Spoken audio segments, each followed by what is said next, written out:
Good morning, welcome to Friday's live trading videos. This is Kim speaking.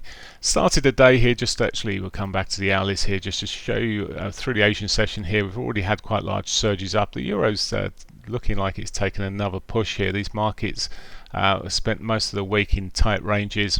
I must admit, when I looked at this last night, when I was setting up our trading room, it looked to me like it was going to be another day of or more sort of consolidation. The euro, as it happens, is really continued in this sort of massive, it's only shown on the 4 hourly, but this huge range of this channel that's running through there. And it's managed to find yet again yesterday, even with that blip, support from that lower trend line. So solid. It's no great surprise in the bigger scheme of things, but it's just been such a choppy week. Looking at where we are at the moment, I don't really want to be trying to jump aboard this, running into its daily R1 near the previous high there. Need a clean retrace, so it's going to be a patient game if I'm going to be looking on trying to get into that long side. There isn't actually at the moment a real reason to be looking for this on the short side. It's yes, it's missed its 8 o'clock pivot and could be looking or could see a retracement to these areas. At the moment, personally, I'd rather be long on the euro, and I'd wait for a retracement to get in. The pound, just the same sort of picture, although the pound's had a slightly better week. It's been moving up gradually during this week. I say chopping up, it certainly has been choppy at times. And intraday, when you look at some of the chop that's been kicking through, and particularly yesterday, well, we had the chop on all of the markets there, but leading through previous days, chopping periods. Again, this is pushed up into yesterday's highs at the moment, and it's just moved so much through the Asian session now. Again, I need a retrace if I'm going to be looking to buy into this, and I've got to be careful on that retrace. Is it going to just roll over? We do have day 2 of the Jackson Hole Symposium today, so it may just slow things down. Looking at dollar yen as well, the Japanese Prime Minister's resigned. They actually eventually markets reacted quite well to that.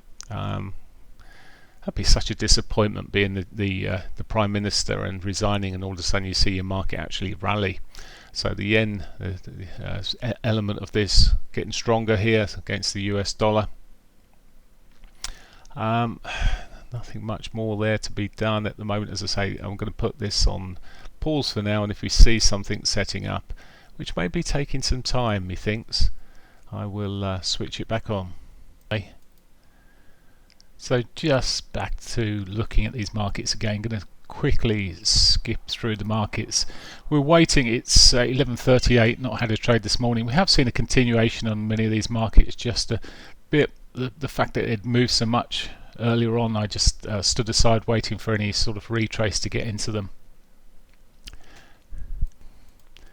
But patience has not really paid off really so far, because they've just, well, euro had a bit of a retrace, but I really would like to see something a little bit more on some of these. The pound, well, that could be the mover later. It depends on what the Bank of England governor, how he starts things off there in Jackson Hole Symposium. So waiting for that. So a lot of waiting. So while we're waiting, I just wanted to share some thoughts on reviewing trades that you've taken. Not just the ones that have lost, but reviewing the winners and the losers. A very important part of trading analysis. We tend to, maybe some of us, a lot of us, tend to backtest and review what the potential of a strategy is. But it's important to understand going forward how well that strategy is performing. Are there things that are happening now which may be changing things? Is the strategy going to sort of start softening overall? So it's good to review every trade, as the good ones and the bad ones, so the winners and the losers, whichever. The bad ones aren't necessarily losers, they're good trades. It's weird. They're all good trades when they start, so we believe. It's just that some win, some lose, and it's just that balance, isn't it? So just going to look at a couple of trades we took on Wednesday, actually, because we had a loser and, well, one turned out to be a winner. Both of them, I was looking at the longer potential on them because of yesterday's meeting, and it was that there was a bit of risk in both of them from that perspective. So they were both half-size positions. I'm going to start off looking and reviewing and just show you how I just review things here. The first one I was just looking at, we took a trade on Wednesday here on the pound. So my first thoughts were that we could, this is off a 60-minute chart here, it bounced off the daily pivot and we went long quite earlier in the morning there. It's an unusual thing for me to get a bit earlier, but I just sort of went quite early in the morning. It was doing the right sort of things, and at that stage then we placed the stop below the lows here, just below the daily pivot. Again, there was logic. Now I think it's a little bit later we actually ended up taking the trade, just remembering going back on the review, and it was a reasonable size stop there, about 30 points, which so we sized the position accordingly. As I said, because of the news coming out the next day, and my targets were up yonder. In fact, I'll show you on a 4-hour chart where the targets was. I was looking at this sort of these highs back here. So here we'd pulled back. Where are we? There we are. We'd retraced back here. So bigger picture analysis here, I was just looking really, can we get back up to these highs here? So that was the target, the swing. I say it's a semi-swing trade, so expecting it over a day, so a swing trade effectively. Now, so that was the picture, that was the target, sitting there around about the, if I can get this cursor to work, it'd be good. Nearly working, 32.40 area roughly. So that's what we was looking at. So coming back to this pivot here, so we can do most of it off here. So 32.40, there we go, just up round about. It was up near its R2. Now I didn't expect that to be done on the day, and quite rightly it wasn't. I was expecting it to be the next day. However, what you can't address necessarily is the price action here. It just, then we got into the trade and it did just sit pretty sideways for a long old time and then rolled over and stopped me out there. So that was a half risk, 0R, minus 0R on the trade. Could be improved on things here. Well, some would have said don't take the trade, but if we go back to the time, looking at the position in terms of the was it okay to take? Well, we had the higher lows coming through here. We've been pushing up. We'd put in this high here. Hadn't taken out the previous high here, but a nice bounce off the daily pivot. I like this, and it started moving in the right direction. On the hourly point of view here, it put an hourly pivot swing candle in there. It was a bullish signal in itself, and then that was the trigger. Stop wise, could we have put it in a different place? Yes, we could have looked right the way back at this, and when you come back, it's easier sometimes to think, well, actually, may have been better just below that low. So that could have been a bit of a learn, a bit bigger stop just below the low there. So you just adjust your position size. There was still roughly, even if we put the stop there, there was roughly a 2-to-1 risk reward on that. So that may have been the learn from that one. Maybe a slightly bigger stop. However, a break of that would have given us confirmed a lower high. It didn't, as it happened, break that low. So maybe in a learn there. Just looking back, maybe this wasn't a significant low. This was a more significant low potentially, particularly as we'd broken this high here. So this was more significant. This high here, a low here actually. It confirmed as a higher low at that point. So at that stage, really, it still was a significant low and a reasonable place to put the stop. So the jury's out on that one. Now, second trade I took then, just to review that on Thursday then, was a short on the dollar yen. We'd had the move up here. I'm just trying to work out exactly where it was. I need to just have a quick look back and check on the system what time it was. Got no order in history on that. That's probably because it's just folded me out of the count on that side. So okay, order history, we entered on that one at 12:25. So can just change this for you, just 1 second. Struggling to. In fact, I'm going to just show you on a shorter time frame here, so where we actually got into the dollar yen there. Let's just bring it down to what was happening at the time.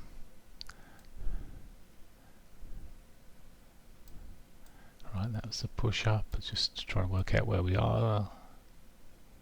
No, that's not it. It's difficult to find sometimes these things on a 5-minute time frame after running through. Where was it? Just catch the day 26. Just get the right day on there, would be good. On the 27th there's a lot of noise coming through. 27th. Let's just roll it back. There we go. Ah, there we go.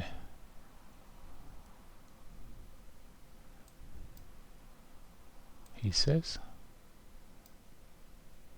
And 26th of the 8th. What time did we take it, as I said?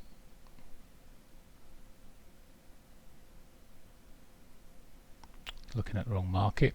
It wasn't 12.25 at all.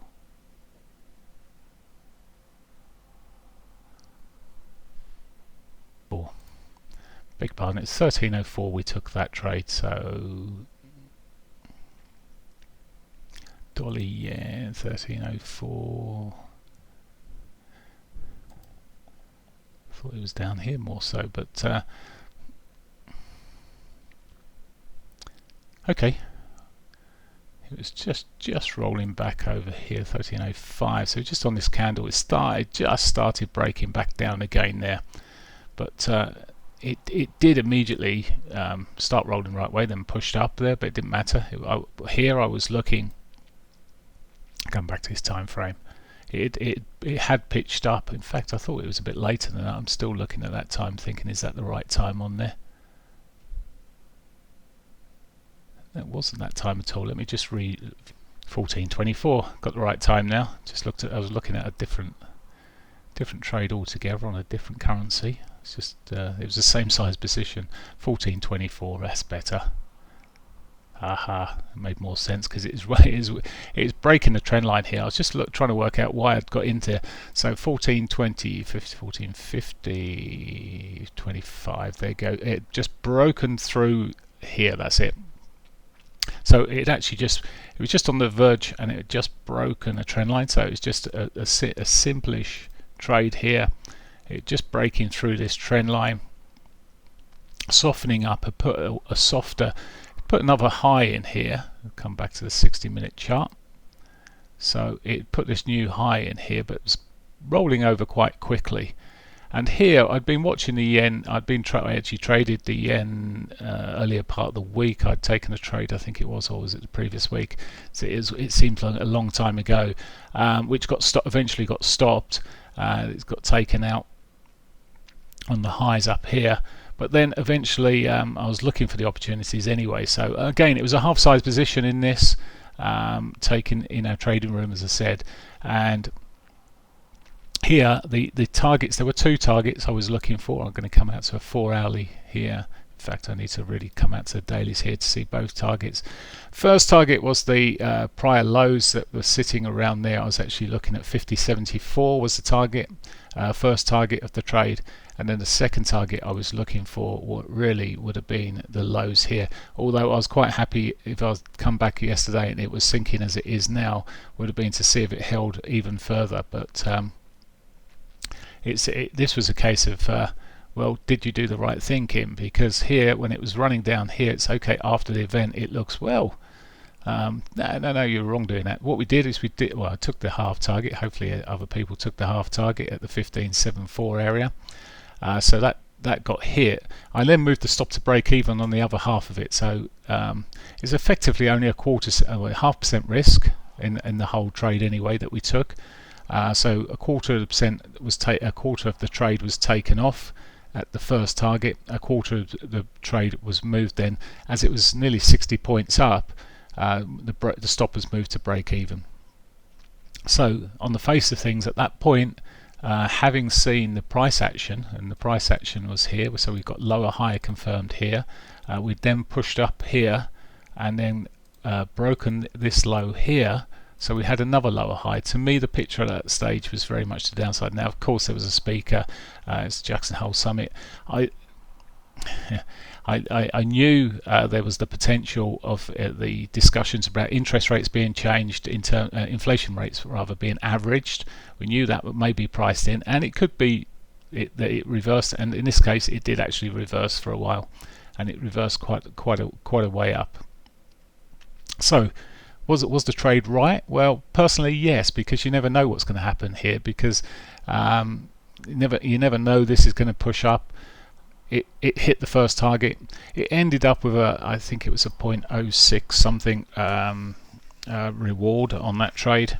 So it just wiped its face for Wednesday's. There's a plus R0.6 reward on that. So having lost 0.5 on the other trade, it ended up with a marginal gain of 0.1 R across the two trades. But was this the right thing to do? Well, personally, as I said, everything technically was showing there, so I can just leave it there. You never know what's going to happen in this particular occasion with these symposiums. I could have said, well, I'll take it all out, and I would have had effectively a 2-to-1 in overall terms, in terms of risk. So yeah, I could have doubled the takings there. Should I have? Well, there's a question I'll leave to you. Would you have come out all here when this wasn't happening? Remember, it's a very much different case looking and reviewing.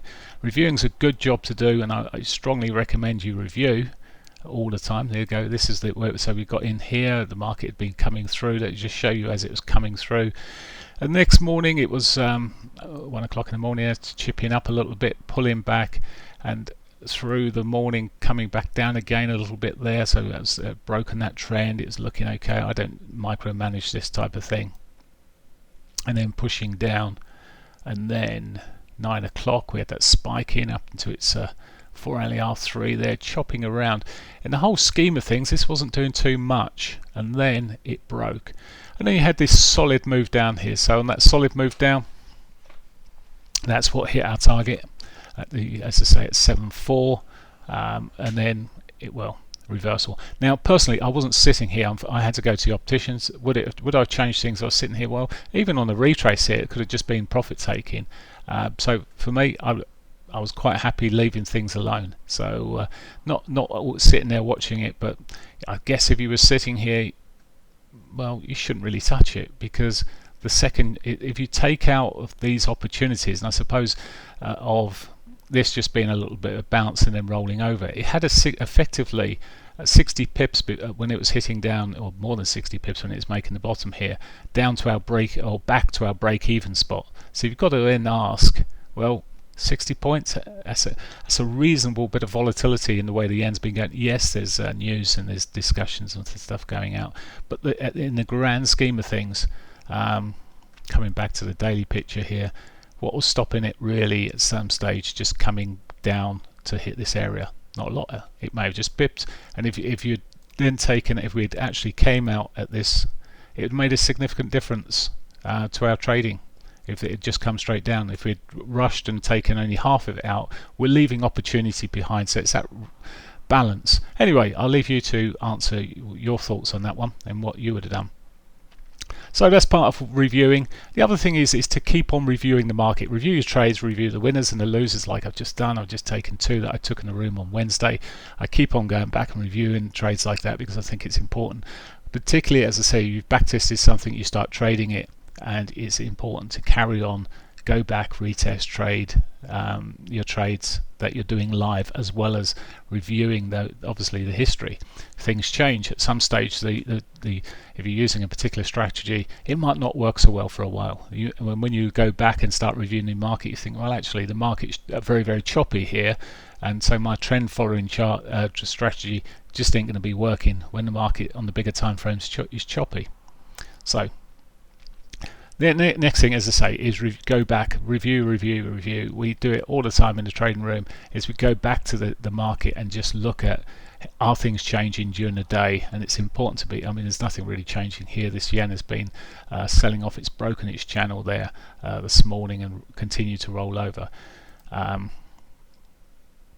Here's me being all good this morning and thinking, well, I'll leave this, and it's most likely had its move at that stage. I'll be patient, wait until 2 o'clock. Well, it's just gone, and this may be the story. You may see follow through this into next week, particularly as volumes start coming through after Monday. So Monday may be a bit flatter on the markets, but thereafter we may see more volume. But do keep going back and reviewing. Has something changed on this market? Well, there has. Something's changed. Okay, for the yen, the Prime Minister's resigned, so it's actually strengthened the yen on him resigning. Has other things changed? Yes, we've broken this trend here. Up until that point, even here, we were still in a rising on this 4-hourly chart. We'd moved into this higher lows situation, higher highs kicking through here. You argue about which this is a more significant low, but arguably, and then your high. So at this point, we were still heading up until here. So something's changed. So you're reviewing the market, something's changed. It's looking much more on that bearing to the downside, which is really in line. If you come back to the dailies, if you can see this black regression trend, well, it's a regression channel on here with the 3 colors, the blue, black and red, and it's just reviewing. So just breaking the trends on the bigger time frames here. You see that same, well, it's that 4-hourly trend line effectively, and you see it's breaking and it's heading south. So really staying in its bigger picture, but in medium term picture here, it's broken the trend back. So there you go. I just thought I'd throw that part on and reviewing. So it's nearly the beginning of the conference now, due to start back at 2:05, with the Bank of England governor being first on to talk. A couple of these markets have rolled over a slight bit here, bearish engulfing. In fact, it's almost certainly a key reversal bar sitting there on the 60-minute cable at the moment. Whether we see this actually coming to much more, we'll see. The euro's also seeing a bit of profit taking there. Some are putting it down to some better than expected personal income data and spending data, but realistically it's probably a bit of profit taking. But we shall see. Just sitting here patiently. So I'm sitting here, it's 2:30, the Bank of England speaker's been on. I'm just looking at this pound dollar with the potential. I mean, he's still speaking actually, but from what he's saying there, I've got the notes, and if anything was key, it would be coming out at this stage. I feel like it's almost like a bit of a rock and a hard place trade here. The markets all had a bit of a retracement. It's whether or not this has got the legs to push on beyond the highs here. It's only even a 1-to-1. In fact, you know, I'm going to leave it. I was looking at this, and there's too much doubt, because I've got a key reversal bar sitting there on the hourlies, and as much as I'd like to be on a Friday trade, I'm not going to be taking this one at the moment. I'm looking at it. It's sort of yep, lovely trend, everything that's been up there. That key reversal's putting me off a little bit, and also just the time it's taking with this resistance level here. In fact, that key reversal may just signify. I'm just sorry talking out loud, but I'm just sort of going through my mindset here, and I'm just thinking, no, that key reversal signal is just probably a little bit too powerful. We're running into this resistance. If I was looking to take it, so what have I got an option here? Well, we're already, from a range point of view, we're already through its R1 daily wise. I don't want to be sitting in this over the weekend. We've got a long weekend coming up. Probability of that R2 being hit is around about 20% on a good day. So I know there is a reduced use of that normally. We're sitting here, we're stuck at the moment. The euro's sort of just running through the other markets. It's stalled, and it just ain't going anywhere at the moment either. It's just stalled. It's not put necessarily bearish engulfing the candle away, but it's still putting this ugliness in there. Neither of them have particularly got support on the 60-minute time frames that I'm looking at, and I'm just thinking, almost want to get into a trade because it's a Friday and I'm recording, yet realistically it's taking a lot for me not to be in a trade at the moment. So I'm going to keep the gunpowder dry. I'm not going to be trading at this moment, and as soon as he says this, look what happens. The pound is starting to edge up. I've got a ticket ready and everything, but as I say, I'm questioning the potential. So it has triggered this movement, so it's going to be one of those that I sit on the sidelines to. As much as I'd like to be in a trade here, sometimes I look at trades and think, yep, that's got a chance. This, I still think that the pound, the euro is going to be pushing up in the week, the following week. The dollar's going to get hammering. As I said, I don't want to be in a position over the weekend, so I'm stalling at this stage and just going to be watching this market. If anything cleaner comes up, I will look to take it, but I've got conflicting data effectively. There was of course divergence across the highs here leading before then. There's some odd news that's come through, but there we go. There's my thought processes. I'm leaving it there for now, just pausing this video and not trading at the moment. Okay, so just finishing off this video, and well, just looking at what was happening with this pound. It's been going from pillar to post now. It's put a high low in and looking okay, but it's reaching, it's 335. I called it a day in terms of trading. 4 o'clock fix may just fix everything. Just one to watch here anyway. So no trades for me today. It's just the way it goes. I was probably putting too much emphasis and thoughts in terms of what could happen come Jackson Hole, but as it happened, not a lot so far at least. So here's to starting trading back next week. Have a great weekend, a long weekend for those of you that are having a bank holiday. I will speak to you soon. Take care.